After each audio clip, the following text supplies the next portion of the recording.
Well, the hair is starting to get a little furry, so let's go in here, see Ramsey, and get this hair cut. So today I'm at the Royal Shaving Parlor in Los Gatos. Wanted to find out from Ramsey just what got him into wanting to be a barber, some stories from the trenches, things that kind of define the industry, and we had a great conversation. Good old Wednesday morning. Wednesday mornings. I love it. So, do we normally do a fade, or do we just do more of a one length all the way up to the part line? We've been doing one length all the way up and doing like one and a half. I think it was like a 1.5. Yeah. So I'm here with Ramsey today. What's up? Getting the haircut. What we doing? Yeah, it's getting to the I like it longer on the top, but it's getting to the point where I gotta trim doesn't it. make it through the whole day. It starts to fall down. Yeah. Yeah, it's too much weight.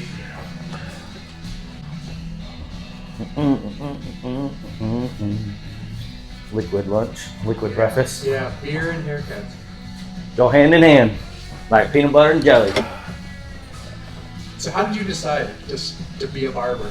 Oh, I was kind of gives me a little chicken skin thinking about it. I used to wrench on semi trucks and drive semi trucks for a handful of companies, and I just was crazy hours all the time, and my body just gave out on me, and I had a grand mal seizure. Oh shit. Yeah, and I had she was my fiance, but I wasn't even married yet. I had my 8-month-old baby. And I lost my career. I had nothing. I had no, I was like, instead of kind of crying about it and just kind of woe is me and just collapsing and took the bull by the horns, and I sat down with my wife. I was like, all right, we gotta figure something out. Yeah. I don't give up. So we gotta find something that, think that would work out for us as a family and go from there. And she and I just sat down and we came, I like to talk a lot. I've done a lot of stuff and I can talk about pretty much everything. I've been using a straight razor since I was 19 years old. So it was more or less just, all you gotta do is learn how to cut hair. So it's something you felt like you already had a little I had a bit good of base on it. And so from there, I just kind of, me and my wife just were like, all right, this is what we're doing. Wow. And I literally the next day, after our discussion, because I wasn't right for a good month and a half, and so, but once I kind of started, my hair started kind of clearing up. That's when I decided, that's when I was like, hey, we gotta sit down and we gotta figure out what we're gonna do. Yeah. And I next day after our discussion, I went down, signed up for the Barber College, and that was it. And I just put my head down and went to Barber College. Change of career is completely different. It's my favorite song. I'd never be your pickup, man. Yeah, and then when I went to barber school, I really enjoyed the barber school that I went to, but at the same time, I don't think I've ever been to a place where I was 100% this is I couldn't change one thing. Okay. And so I ended up going to this barber school, and I just felt like they taught me a lot about they educated me on sanitation and the stuff that they needed me to pass. But when it came to actually physically cutting hair, I literally just was like, I have no idea what I'm doing. So yeah, because it's okay. That's what I wonder with schools like that. How much of it is base knowledge and how much of it is here's what's fashionable and how hair is being cut right now, or. So when you're in school, the first thing you do is you do your first hour in the morning is just book work. Okay. Like studying facial, you got more of a diamond chin shape and rounder up on top, and what style works for your facial and stuff like that. That makes sense.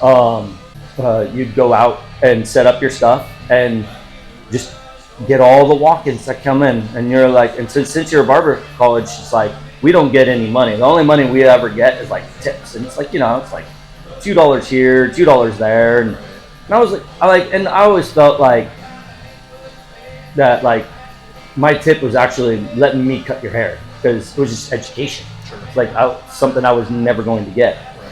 So, but I had no idea how to cut hair, and I would literally ask the teacher, I'm like, what do I do? Those are the two things it's like learning how to tattoo and learning how to cut hair is someone's giving a lot of trust. I mean, hair is at least growing back, the tattoo's more permanent, but still, you gotta be trusting. Yeah, pretty much. And so, it gets to like, yeah, so like I my first haircut wasn't that bad. I actually did a pretty good job. Like, do you remember what the style it was? It was literally like a half fade, side part, right? It was, there's a couple lines in there, but it was all right. It was fine. Second haircut. It looked like a 5-year-old cut his hair. It was terrible. I was like, what happened? I felt so bad. And like, I literally wanted to quit right then and there. And my daughter, like thinking about my daughter all the time, it's like, I can't. There's no quitting. Right. And my teacher at the time, she was amazing. She was there more for like being there for like more support, and she was okay at cutting. She was amazing at women's hair. Okay. She was more of like a stylist than an actual barber. Yeah. But she literally said something, and it's like that, like kind of, it's like these people are here playing roulette.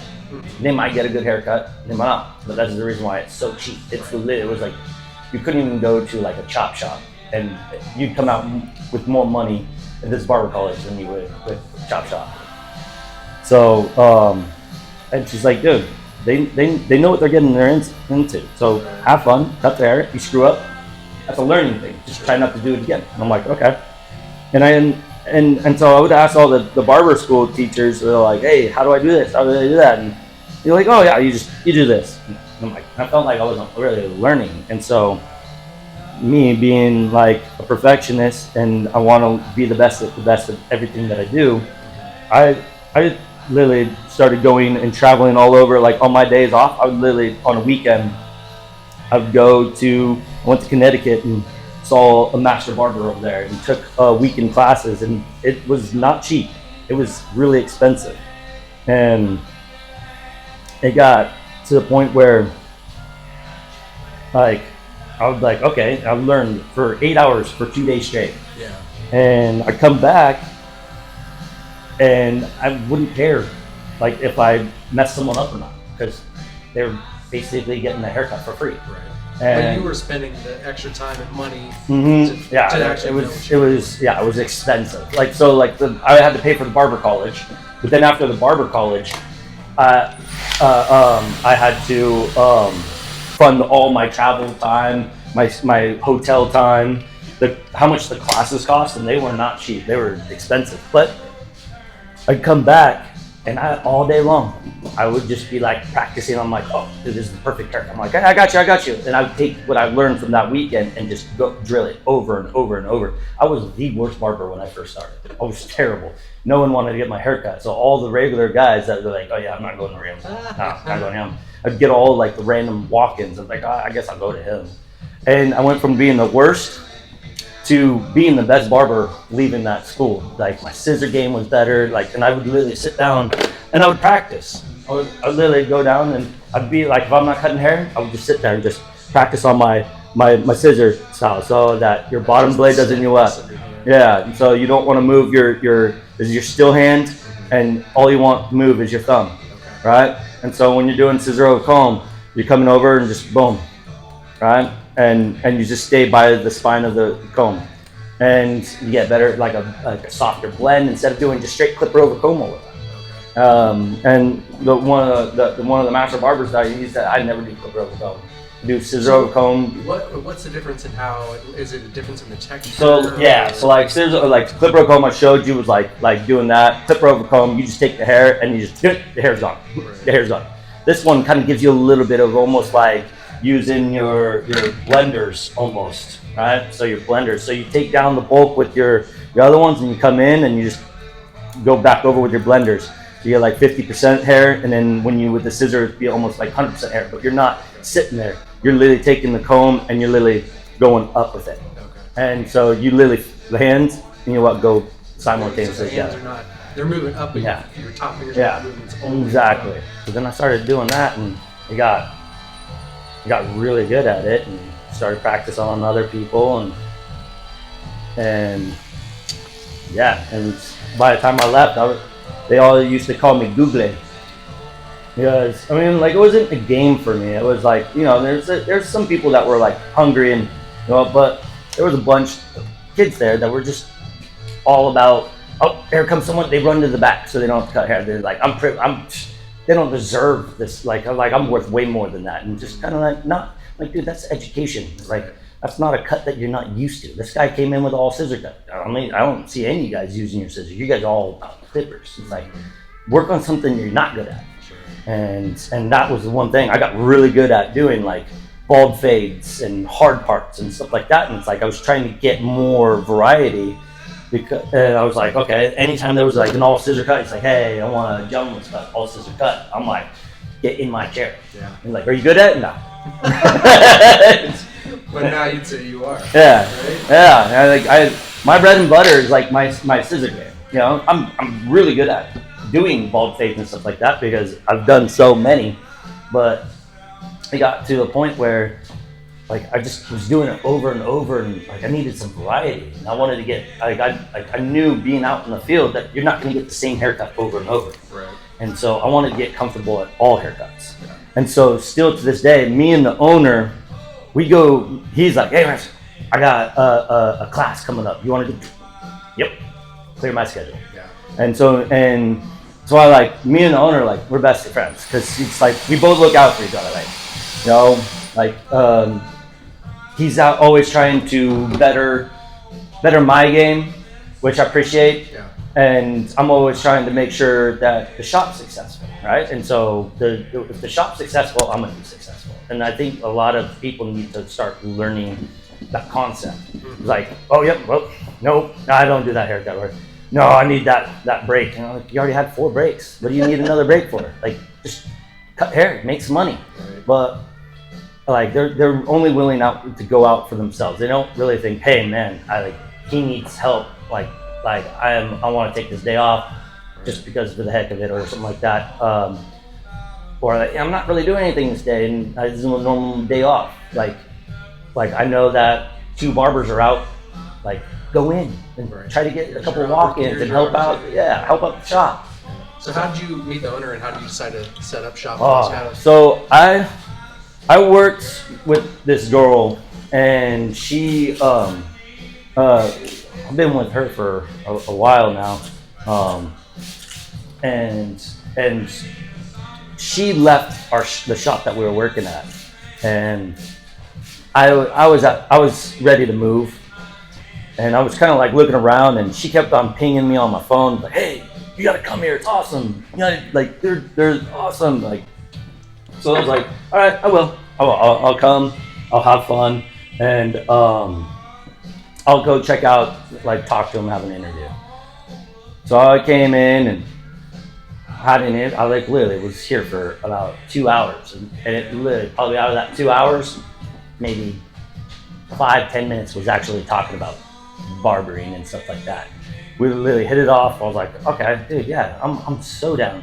Immediately from day one, I was set for the shop. Nice. Like, it was like it was exactly what I was looking for. And I was in 3 other shops prior.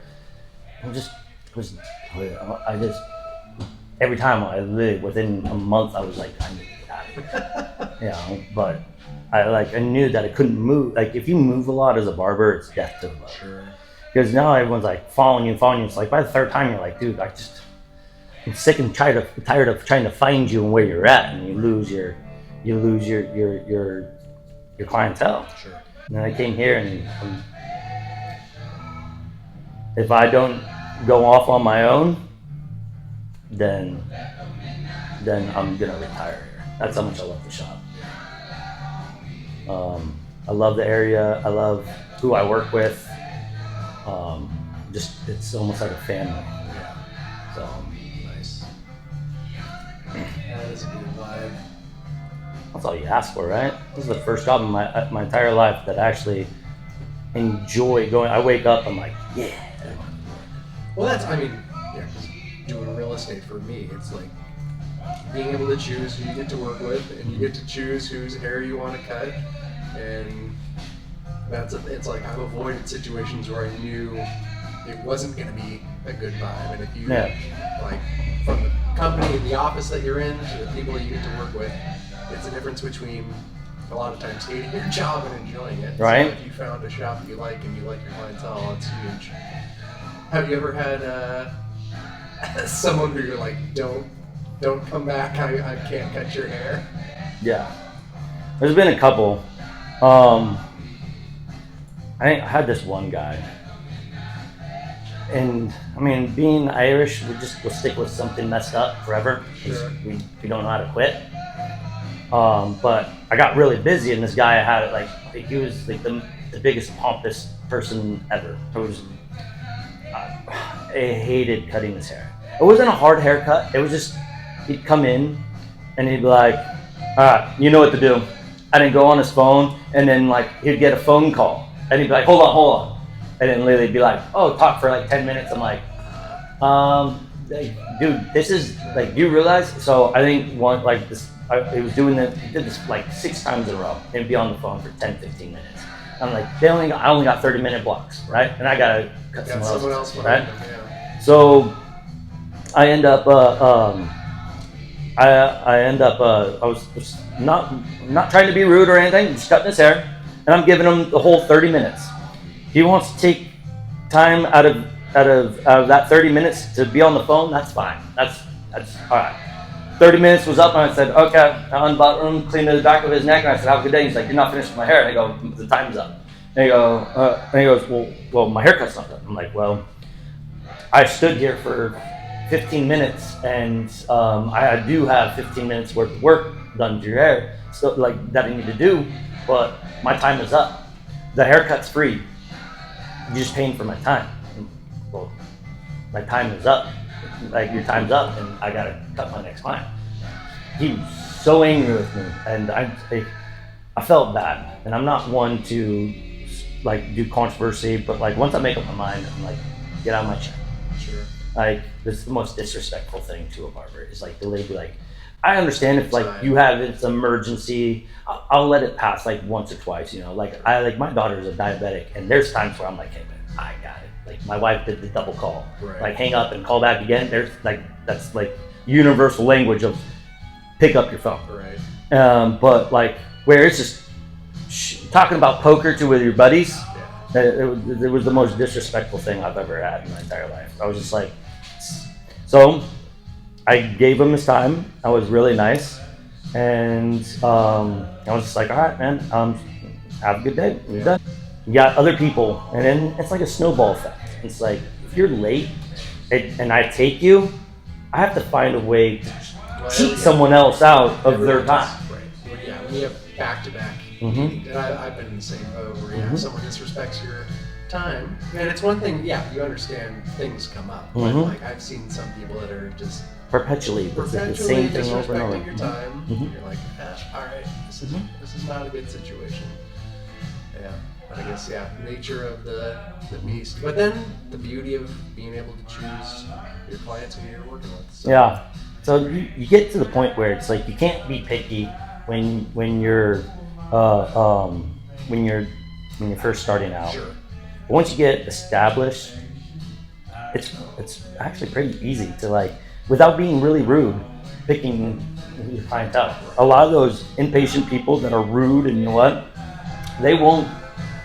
they literally like, oh yeah, I need a haircut. And then they're like, oh man, Ramsey's booked.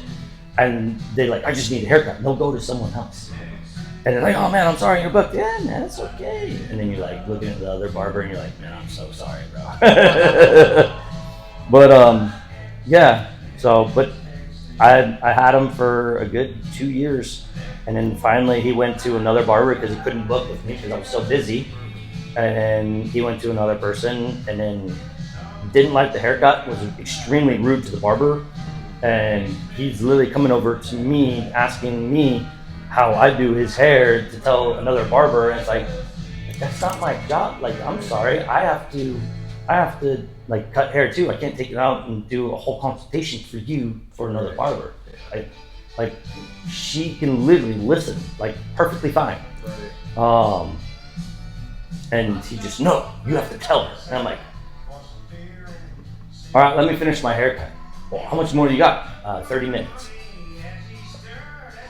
Yeah, I didn't, and it just, like, yeah. And so then he ended up going somewhere else. Yeah. And sometimes when you lose a client, it's probably for the better. Sure. You know. What style do you think you do most in terms of haircuts? Oh, man. Before I came here, it was a lot of like gentleman style cuts, like just side parts,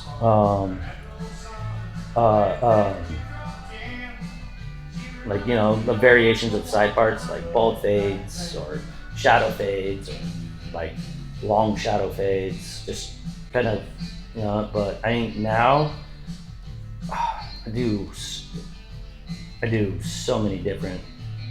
Like today, I have a bald fade. I have this haircut, which is fun. I got a head shave. I have I have an all scissor cut today.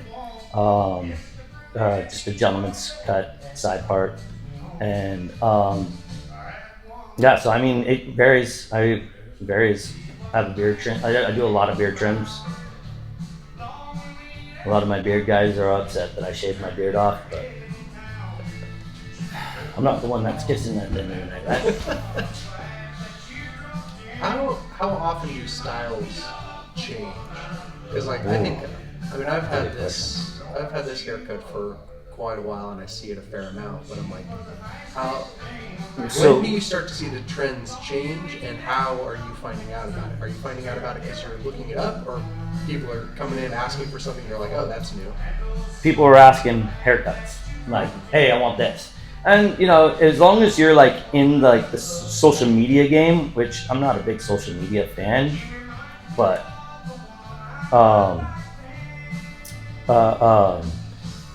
kind of keep up with it, but it's usually social media. Anything that hits really big in social media. So like anything crazy. So like the whole TikTok haircut really got popular during COVID because it was a lazy man haircut.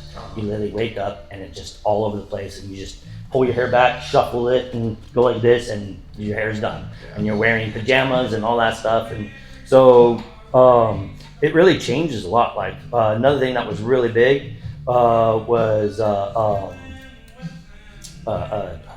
mullets. Oh yeah. Mullets were huge. They're still around, but they're not as popular. I feel like Theo Von got that going pretty good. Yeah. Mullets are, yeah, they were really big. They're still kind of around, but not too much. But yeah, I would say like I would say as a barber, you probably get a new style once a year. Okay. Like it's just like fashion moves so quick, and so you kind of got to be up on the game. That's why, like as a barber, if you get laxy daisy and don't do any classes, and you're just like, yeah, I know everything, you're gonna get passed real quick. So the best thing you could do is just constantly trying to learn, and it gets to the point where you might know a lot, and you go to a class, you're like, yeah, I already know this, I know this, but you'll always get at least one or two nuggets that you're like, oh, I didn't even think about that. Oh, okay, all right. And so then you get the and so it gets more expensive. The classes stay the same, but the knowledge that you get from each class is less and less and less. But it'll be a very important thing that like could really help you out and speed you up and like or like help your ergonomics. Like, you know, it's like hey, how do you hold your scissors? How do you do this? Like, yeah. So I think that's like a huge thing that that is you constantly got to take classes, you know, and you got to constantly challenge yourself. Like if you do, like, so they have barber battles all the time. Okay. And a lot of people, like a lot of barbers, refuse to do it because they're scared. They're like, oh, what happens if I really like do terrible and get last place? You're still learning something, right? You're pushing yourself. Yeah. Like you'll take one thing that out of that whole battle. It's like, what did you do good? What did you do bad? Yeah. You know. And if you win it, and the thing is, the winner of the barber battle gains the least amount because nothing tells him what he can change to be better. Sure. Now, a guy that loses is like, where did I lose? Right. And then he's like, oh, yeah. Like, well, how am I get better at this and this and this? I gained more than actually what. So if you go into like a barber battle thinking like, all right, I might get my butt whooped, but what can I get out of this? Yeah. And that's when. Yeah, it's a win-win. You either feel good because you won, or you're learning something, right? Mm-hmm. Yeah. Yep.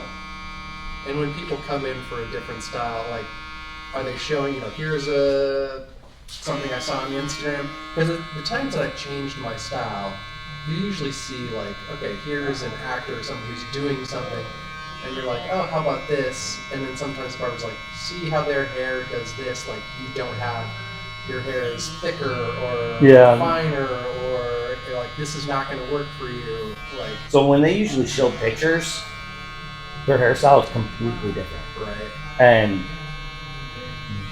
you're not going to be able to copy it. Right. And you have to be honest with it.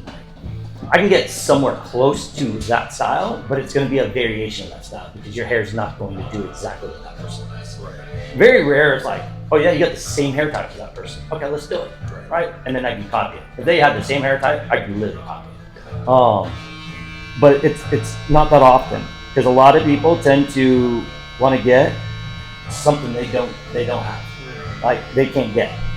You know, you get a kid that wants really straight hair, but he has really curly hair. You know, and it's like, okay, if you're willing to put in the work, yeah, every day, we can make this work, but it'll be more wavy than actually like straight. So you really have to like kind of pick and choose. Like, yeah, so and then sometimes they come in and try to explain it to me, and I have to literally read their minds. Like barbers are mind readers, but you're like, having to guess what someone wants, and they don't even necessarily know. They don't even know, and those are the scariest moments. And the reason why they're so scary is because you mess up. It's like, oh, this is not really what I wanted, and you're like, well, this is pretty much what you told me. And then they like explain it, and then like it was basically could have been like the verbal was wrong. Sure. And then they're like, oh no, oh that's what I was trying to say. This, and I'm like, oh, it's not what you said, you know. But I always try to make sure that I know what they're really trying to get before I even cut their hair. Yeah. Right. And so that was like that's the main thing I try not to touch any of their hair if I don't have a full idea of what you're doing. I will literally, if it takes me 10 minutes to figure out what you want, it takes me 10 minutes. But I want to make sure that you're happy with the cut at the end. How is it working with different people's personalities? Because I'm sure some people like want to talk the whole time, and other people are just like, I don't want to talk at all, or I'm going to fall asleep in your chair. Right? It's great because we have that perfect like dynamics. Like right now, like my barber that sits next to me, he doesn't talk at all. And we always kind of make a joke, like, oh, I'm a mute. And then, and he doesn't talk. And then a lot of his clients tend to listen to my conversation because I'm like a complete opposite. I'm a talker. And I'll have a full-on conversation with my client and his client, and my coworker is literally like happy because he's like, all right, I just grind it and get it done. Yeah. So, and it's good though. And it's like all the different dynamics, I think, was what like molds the shop into being what the shop is, and it's awesome. Like this is like my favorite place I've ever worked at because it's not all the same people, and so now you're not butting heads. It's just like it's in all walks of life, like in the shop, but then at the same time, all our personalities like really complement each other. So it's nice. And we, like I said earlier, it's like we see us as a family.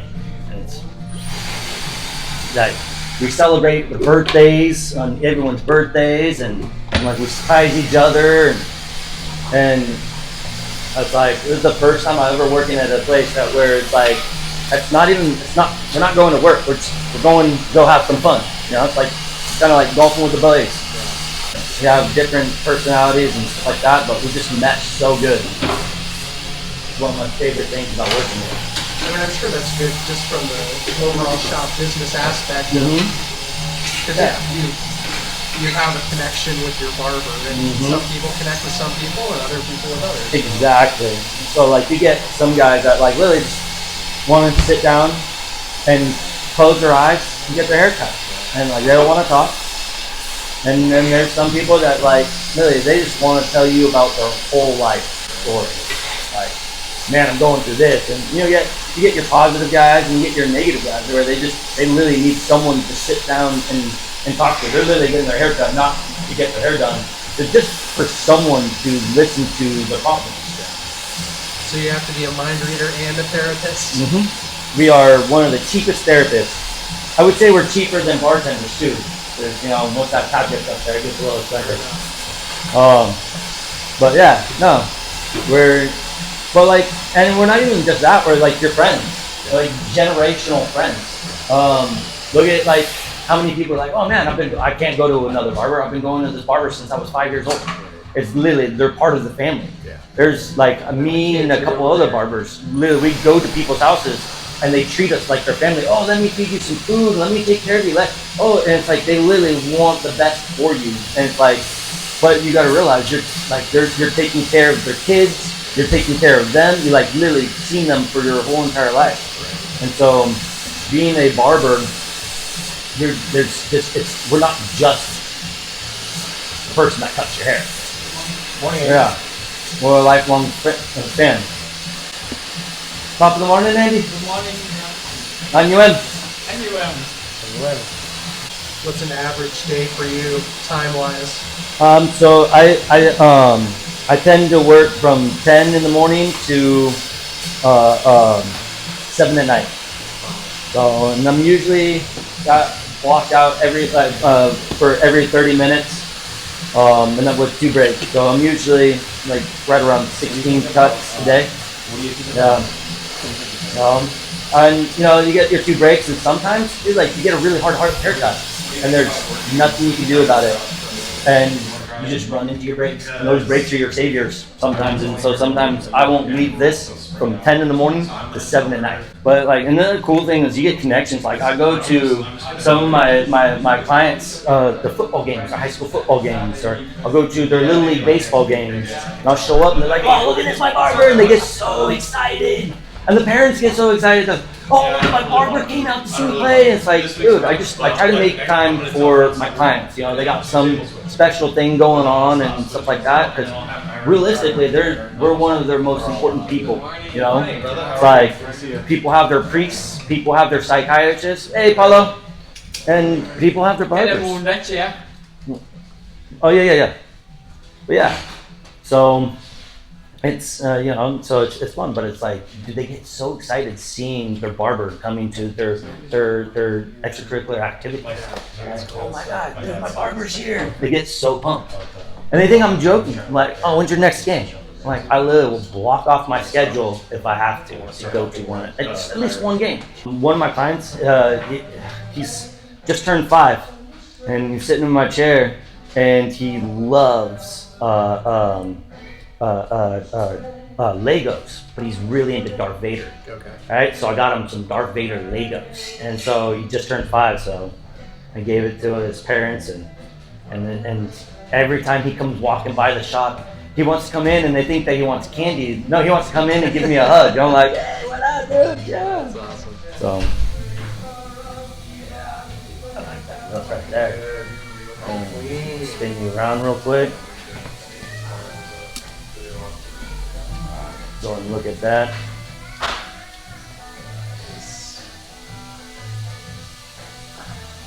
Very cool. Yeah, I love the back on that. Dude, right? I will hold all day long. I'm gonna put a little something in so it kind of hold a little bit.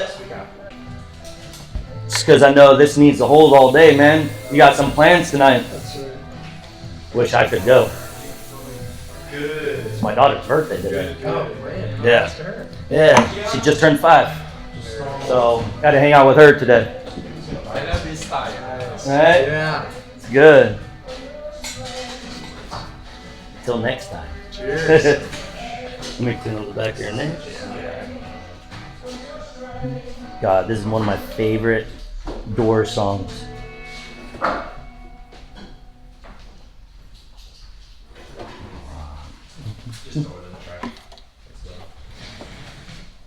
Got my little life history of how I got into barbering. Yeah. No, I was curious about that. Yeah. That's wild. I mean, I had a that's seizure. like a scary situation to kick it off, but then it's like, They're like, if you're like religious in any way, it's like you get to that point where it's like God closes one door, but He's opening up another door, and it's better off. Like, it seemed like something that was intended for evil oh was my God, ultimately right? meant for good. I liked what I did. I didn't love what I did. I liked driving semi trucks. I just hated the work that went with it. It was beating up my body. It was just rough. And I never got to see my kids, and later I refused to quit until my body was like, sorry, done. I told you no. So then I went to, now I make almost as much money as I did before. But I get to spend so much more time with my kids. And it's like my schedule's so much more flexible and stuff like that. So it's like, it was probably the best thing that's ever happened to me is actually having a seizure. Yeah, because I would have been stuck grinding and not seeing, I wouldn't have known my kids. Yeah. Beautiful. Dude, always a pleasure. Sorry I got sticky hands. No worries. Cool. Well, there we go. Nice and cleaned up. Thank you very much, Ramsey. Great talking with you. And if you're looking for an excellent place to get a haircut or a beard trim in Los Gatos, North Santa Cruz, head over to the Royal Shaving Parlor.